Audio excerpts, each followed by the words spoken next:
Class 7th इस video के अंदर हम करेंगे चैप्टर नंबर 12 एल्जेब्रिक एक्सप्रेशंस का इंट्रोडक्शन। तो सबसे पहले देखते हैं एल्जेब्रिक एक्सप्रेशन होता क्या है। देखो चैप्टर नंबर 4 में आपने पढ़ा था, जैसे एक इक्वेशन गिवन होती थी हमारे पास, जैसे मान लीजिए यह है x+3 = 5। तो इसको सॉल्व करना आप जानते हो, ये जो प्लस का 3 होता है इसको हम इधर भेज देते हैं, इधर आकर क्या हो जाता है, ये माइनस का 3 और x की वैल्यू कितनी आ जाती है 2। तो ऐसे नंबर जिनके अंदर हमारे पास एक्स वाई जेड आ रहा होता है उसी को हम क्या कहते हैं, एल्जेब्रिक एक्सप्रेशन। एल्जेब्रिक एक्सप्रेशन आपको इस तरीके से लिखा हुआ मिलेगा जिसमें ए बी सी डी से लेकर एक्स वाई जेड तक कोई भी वेरिएबल लिखा हुआ होगा। जैसे एग्जाम्पल के तौर पे मैं आपको बताऊं, ये दे रखा है मान लीजिए 7x और +3y + 2yz, रैंडमली एक नंबर ले लिया। ठीक है, तो ये क्या है कि एक एल्जेब्रिक एक्सप्रेशन है, क्योंकि इसमें क्या चीज यूज हो रही है, इसमें ए से लेकर और जेड तक कोई भी वेरिएबल यूज हो सकता है। वेरिएबल क्या होता है ये मैं अभी आपको बताऊंगा। ठीक है, ये एक एल्जेब्रिक एक्सप्रेशन हो गया मान लीजिए, या फिर ऐसा हो सकता है कि जैसे 9a - 5b + 7, ये क्या हो गया, ये भी एक एल्जेब्रिक एक्सप्रेशन हो गया।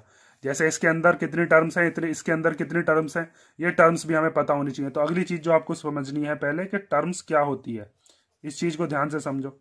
जैसे इसके अंदर 4 टर्म है, प्लस और माइनस जो होते हैं उसके इधर वाला और इधर वाला जो होता है ये टर्म होती है। जैसे प्लस के इधर क्या लिखा हुआ है 7x, तो एक टर्म ये हो गई।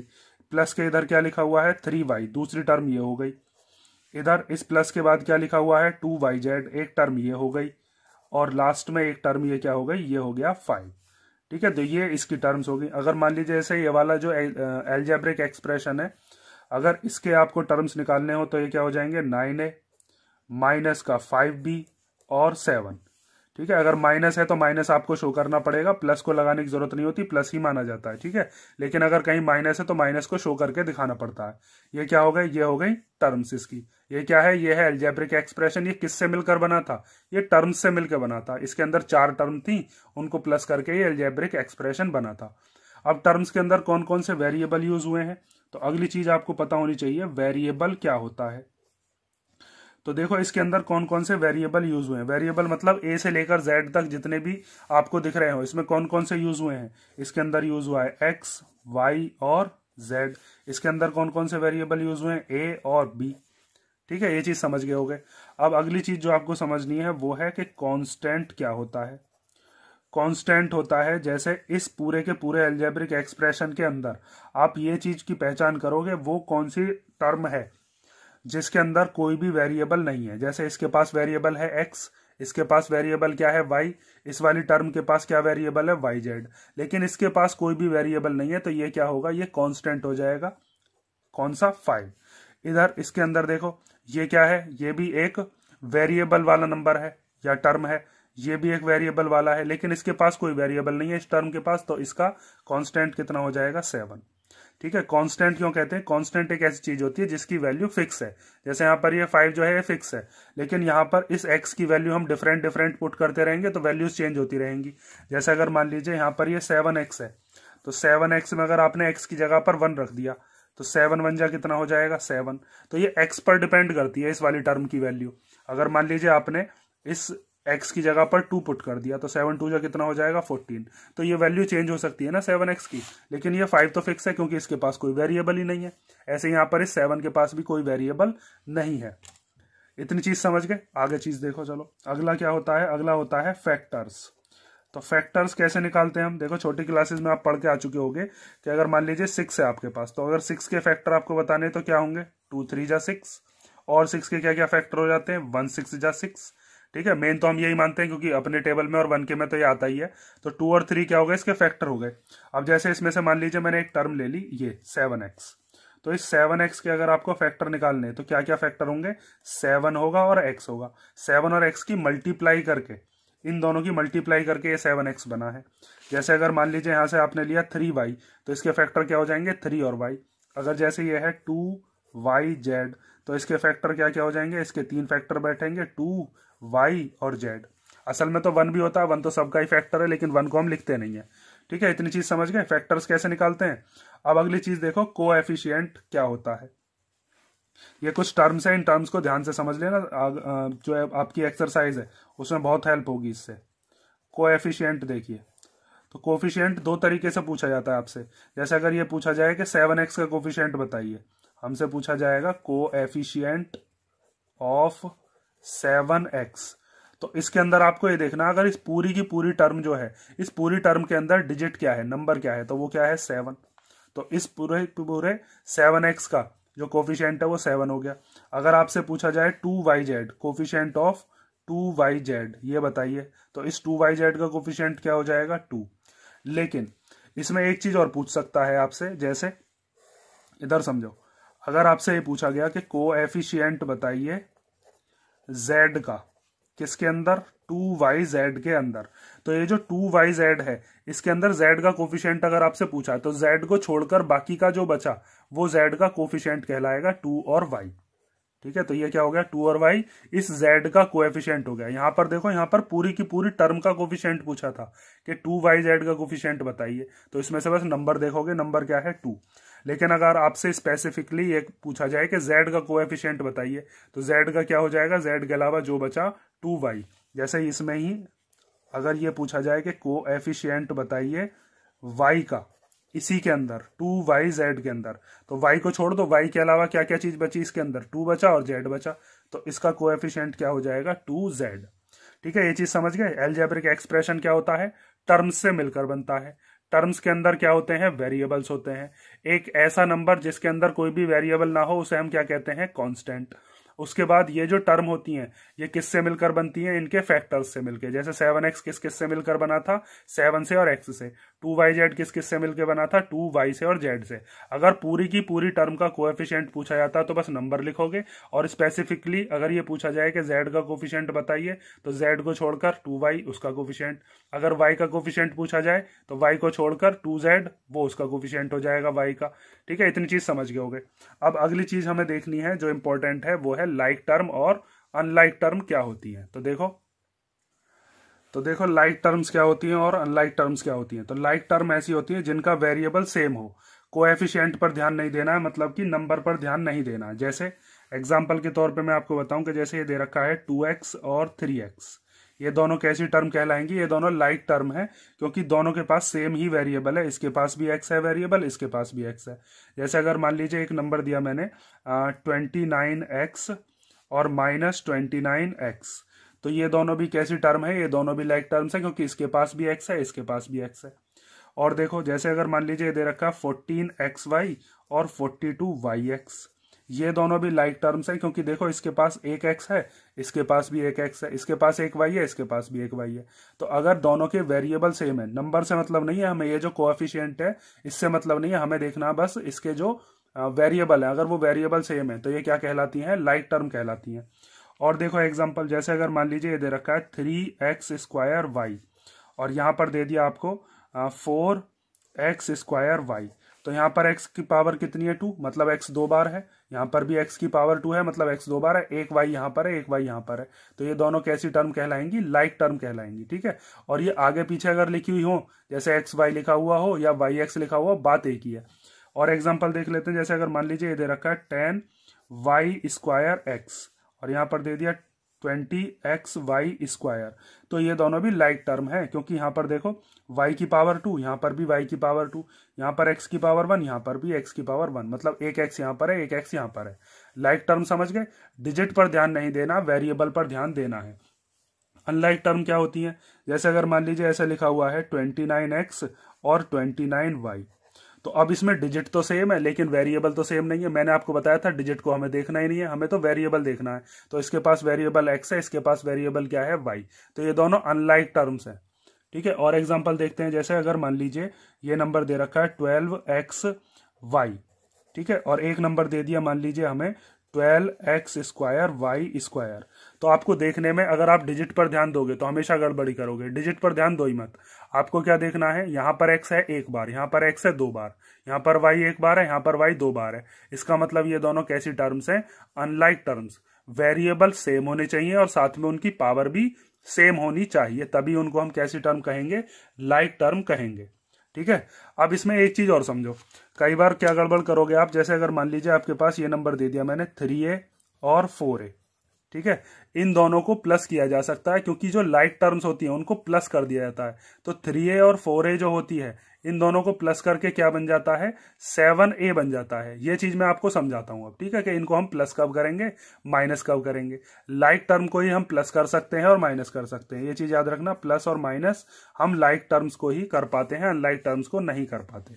अब ये वाले जो चीज मैंने आपको बताई है इस चीज को समझो। जैसे अगर मान लीजिए आपके सामने एडिशन करने के लिए आता है, आगे अभी हम जब एक्सरसाइज करेंगे वहां पर हमारे पास एडिशन और सब्ट्रैक्शन आएंगे। तो एडिशन करने के लिए आपको दे दिया गया कि 3x का और 5x का आप एडिशन करिए। तो आप इसको कैसे सॉल्व करोगे, 3x प्लस 5x। तो ये दोनों लाइक टर्म्स हैं क्योंकि दोनों के पास ही वेरिएबल सेम है, यहाँ पर भी x है, यहाँ पर भी x है। तो 3x और 5x में क्या क्या चीज प्लस होती है, इनके जो आगे वाले हैं ये प्लस होते हैं। मीन्स 3 और 5 कितना हो जाएगा, 8 और x। ठीक है, इस तरीके से हम इनको ऐड कर देंगे। और अगर मान लीजिए माइनस करने के लिए आता है, सब्ट्रैक्ट करने के लिए आता है, तो सब्ट्रैक्ट भी हम ऐसी ही टर्मों को करेंगे। जैसे अगर मान लीजिए आपसे कह दिया जाए कि सब्ट्रैक्ट करिए 5x और माइनस करना है 3x, तो ये लाइक टर्म्स है क्योंकि दोनों के पास ही x है। तो हम इसको कैसे सॉल्व कर सकते हैं, 5x में से 3x गया तो कितना बच जाएगा, 2x। लेकिन अगर मान लीजिए ऐसा क्वेश्चन दिया हुआ होता कि 3x में 2y को प्लस करिए, तो ये प्लस नहीं हो सकते क्योंकि ये लाइक टर्म्स नहीं है। यहाँ पर इसके पास वेरिएबल x है, इसके पास वेरिएबल क्या है, y। तो ये दोनों के दोनों प्लस नहीं हो सकते, ना ही ये माइनस हो सकते हैं। जैसे अगर ये लिखा हुआ हो 3x माइनस 2y, तो ये माइनस नहीं हो सकते। ठीक है, तो लाइक टर्म्स ही ऐड और सब्ट्रैक्ट होती है, ये चीज आप याद रखोगे। अब आगे बात आती है कि हमारे पास जो भी नंबर होते हैं या जो भी एक्सप्रेशन होता है उसको हमने कैटेगरी बना रखी है। पहली होती है जिसको हम कहते हैं मोनोमियल। ठीक है, मोनोमियल के अंदर कितनी टर्म होती है, एक टर्म। एक टर्म कैसे, जैसे अगर मान लीजिए मैंने एक नंबर लिख दिया 2x, तो ये 2x जो है कितनी टर्म है, एक ही तो टर्म है। ठीक है, इसके पास फैक्टर दो हैं, एक 2 है और एक x है, लेकिन ये एक ही टर्म है। जब तक इसके साथ इसके प्लस में कोई ऐसा नंबर नहीं लगेगा तब तक ये दो टर्म नहीं बनेंगी। जैसे अगर दो टर्म वाला नंबर लिखना हो तो उसको हम क्या कहते हैं, बाइनोमियल। बाई का मतलब दो, मोनो का मतलब एक। ठीक है, इसके अंदर कितनी टर्म होंगी, दो टर्म। जैसे दो टर्म मैंने लिखी, जैसे यही वाला नंबर लिख लेते हैं 3x प्लस 2y, तो ये 3x प्लस 2y क्या हो गया, बाइनोमियल हो गया। अब अच्छा, इसमें एक चीज याद रखो, अगर मान लीजिए आपके पास ऐसा नंबर दे दिया जाए 3x प्लस 5x, तो इसके अंदर दो टर्म आपको दिख रही होंगी, लेकिन ये दोनों तो ऐड हो सकती हैं। अभी यहां पर करके दिखाया था, 3x और 5x को प्लस करके क्या आ जाता है, 8x। तो इन दोनों को प्लस करके जो आएगा वो क्या कहलाएगा, वो मोनोमियल कहलाएगा। लेकिन ये दोनों प्लस नहीं हो सकते, तो ये क्या कहलाएगा, ये बाइनोमियल कहलाएगा। अगर 3x प्लस 5x कहीं दे रखा है तो उसको आप मोनोमियल लिखोगे। आगे देखो, अगला होता है जिसे हम कहते हैं ट्राइनोमियल। ट्राइनोमियल मतलब तीन। तो ट्राइनोमियल के अंदर कितनी टर्म होती है, ट्राइनोमियल के अंदर होती हैं 3 टर्म्स, 3 टर्म। जैसे अगर यहां पर लिख दिया गया 3x plus 2y plus 5z, अब ये तीनों प्लस तो हो नहीं सकती क्योंकि ये तीनों ही अनलाइक हैं, तो ये तीनों की तीनों टर्म ऐसे ही बनी रहेंगी, इसीलिए इसको ट्राइनोमियल कहा गया। अगर यहीं पे ऐसा नंबर दे दिया जाता कि 3x plus 5x plus 2x, तो इन तीनों को प्लस करके कितना आता, 3x और 5x कितने हो जाते, 8x, 8x और 2x कितना हो जाता, 10x। तो ये क्या कहलाता, ये मोनोमियल कहलाता। फिर आपका ये भी मोनोमियल हो जाता और ये भी मोनोमियल हो जाता। ये चीज याद रखोगे जब भी एडिशन सब्ट्रैक्शन आप कर रहे होगे। ठीक है, और एक दो एग्जांपल और देखते हैं, फिर इसका इंट्रोडक्शन कंप्लीट हो जाएगा, फिर हम एक्सरसाइज देखेंगे। जैसे अगर मान लीजिए आपको ऐड करने के लिए बाइनोमियल आ जाते हैं, तो बाइनोमियल्स को ऐड कैसे करते हैं हम। जैसे अगर एक नंबर दे दिया आपको बाइनोमियल के 3x प्लस 2y, ठीक है, यही वाला नंबर ले लिया मैंने, और इसमें हमें ऐड करना है कितना, मान लीजिए 5x प्लस 9y ले लेता हूं, चलो। तो इसको हम कैसे प्लस करते हैं, x वाले के साथ तो लिखते हैं x वाला। ठीक है, ये एडिशन बता रहा हूं मैं आपको, ऐड कैसे करना है। तो ये हो जाएगा 3x प्लस 5x, और y वाले के साथ y वाला लिखेंगे क्योंकि लाइक टर्म्स जो होती हैं वही ऐड होती हैं, मैंने आपको कई बार यहां पर बता दिया है। तो 2y के साथ में क्या लिख देंगे, 9y। अब इसको सॉल्व कैसे करेंगे, 3x में 5x को प्लस करेंगे तो कितना आएगा, 8x, और 2y में जब 9y को प्लस करेंगे तो कितना आएगा, 11y। अब ये दोनों अनलाइक टर्म है क्योंकि इसके पास वेरिएबल x है, इसके पास y है, तो ये वाले दोनों के दोनों अब प्लस नहीं हो सकते, यही इसका आंसर हो जाएगा। लाइक टर्म्स को हम साथ में लिख कर प्लस कर देते हैं। सब्ट्रैक्ट वाला देख लो एक एग्जाम्पल। जैसे अगर सब्ट्रैक्ट करने के लिए आता है, जैसे यहाँ पर मैंने बाइनोमियल बताया ना, ट्राइनोमियल भी आ सकता है, उसमें तीनों टर्म में जो जो भी लाइक होंगी उनको पास में लिख लेंगे, ऐसे ही हो जाएगा वो भी। तो देखो सब्ट्रैक्ट का एक एग्जांपल देख लेते हैं कि सब्ट्रैक्शन में अगर मान लीजिए आपके पास लिखा हुआ है 5x प्लस 4y और इसमें से सब्ट्रैक्ट करना है आपको 3x प्लस 2y, ठीक है। साइन आगे पीछे भी हो सकते हैं इसमें, कोई और जब हमारे पास एक्सरसाइज में आएगा वहां पर हम और क्वेश्चन करेंगे। ये तो मैंने अभी रैंडमली कोई भी क्वेश्चन बना दिया है। तो इसमें क्या होता है, ये जो माइनस होता है ये माइनस राइट हैंड की तरफ इधर की तरफ चलता है, तो ये माइनस जो होगा ये ब्रैकेट के अंदर सबके साइन चेंज करता है। जैसे यहाँ पर 3x है तो इस 3x का साइन कैसा है, यहाँ पर कुछ नहीं है तो प्लस, तो ये अंदर जाके कैसा बना देगा इसको, माइनस का। जैसे ये वाला इसका जो साइन है ये कैसा है, प्लस, इसको भी कैसा बना देगा, माइनस का। तो ये लिख दिया जाएगा 5x plus 4y minus 3x और माइनस 2y। अब ये 3x और ये 5x दोनों की दोनों कैसी टर्म है, लाइक, तो इन दोनों को साथ में लिखोगे, ये हो जाएगा 5x माइनस 3x। ये 4y के साथ क्या लिखा जाएगा, 2y, क्योंकि ये दोनों लाइक टर्म है। तो 4y माइनस 2y। अब 5x में से 3x गए तो कितने x बचेंगे, 2x, ठीक है। और 4y में से 2y गए तो कितने बचेंगे, 2y, बड़े का साइन लगाया जाता है, ठीक है। इस तरीके से हम पूरे की पूरी एक्सरसाइज को सॉल्व करेंगे। ये चीज आपको याद रखनी है कि लाइक टर्म्स में ही एडिशन और सब्ट्रैक्शन होता है। अनलाइक टर्म्स कैसी होती हैं, अनलाइक टर्म्स जिनके वेरिएबल सेम ना हो, और वेरिएबल अगर सेम बैठ भी रहे तो उनकी पावर सेम नहीं होगी। जैसे यहाँ पर एक्स वाई है, यहाँ पर एक्स स्क्वायर वाई स्क्वायर है। इंट्रोडक्शन को ध्यान से 1-2 बार देख लेना, उसके बाद एक्सरसाइज बहुत ईजी लगेगी। अब हम नेक्स्ट वीडियो में मिलेंगे, और अगर कोई चीज में डाउट हो आपको तो कमेंट करके बता देना, और एक्सरसाइज करेंगे नेक्स्ट वीडियो में। इसमें एक चीज और समझ लो, जैसे कि ये मोनोमियल, बाइनोमियल और ट्राइनोमियल है ना, इन तीनों को मिलाकर हम क्या कहते हैं, ये तीनों के तीनों ही पॉलिनोमियल का टाइप होते हैं। किसका, पॉलिनोमियल। जैसे अगर मान लीजिए आपके पास ऐसे कोई टर्म्स दे रखी हैं, ऐसा कोई एक्सप्रेशन है, जैसे यहाँ पर इसमें कितनी टर्म थी, 4 टर्म थी, तो ना तो इसको हम मोनोमियल कह सकते हैं, ना बाइनोमियल, ना ट्राइनोमियल। तो ये क्या है, ये एक पॉलिनोमियल है। असल में ये भी एक पॉलिनोमियल का ही टाइप है, लेकिन ये कौन सा पॉलिनोमियल है, इसको हम कहते हैं ट्राइनोमियल। जैसे यहाँ पर ये आंसर आया है 2x प्लस 2y, तो ये क्या है, ये बाइनोमियल है। पॉलिनोमियल भी है ये, लेकिन पॉलिनोमियल का कौन सा टाइप है, ये बाइनोमियल। ये पॉलिनोमियल के ही टाइप्स होते हैं, ठीक है। जो आपके सिलेबस में वो 3 ही है, मोनोमियल, बाइनोमियल और ट्राइनोमियल। एक चीज और समझनी है इसमें हमें, कि अगर मान लीजिए आगे चल के आपके पास जो एक्सरसाइज आएगी, उस एक्सरसाइज के अंदर आपसे वैल्यू ऑफ एक्सप्रेशन भी पूछी जाएगी, तो वो हम कैसे निकालेंगे उस चीज को और समझ लो। how to find the value of expression। जैसे यहां पर मान लीजिए मेरे पास ये नंबर आया था 2x प्लस 2y, और आपसे ये कह दिया जाए कि x की जगह तो आपको रखना है 2 और y की जगह पर कितना रखना है 3। तो यहां पर हम x की जगह पर कितना रख देंगे 2 और y की जगह पर कितना रख देंगे 3। तो यहाँ 2 और x के बीच में क्या है, मल्टीप्लीकेशन। क्योंकि मैंने अभी आपको जब फैक्टर पढ़ाए थे तो यहाँ पर देखो फैक्टर में मैंने बताया था 7x का मतलब क्या है, 7 और x की मल्टीप्लाई।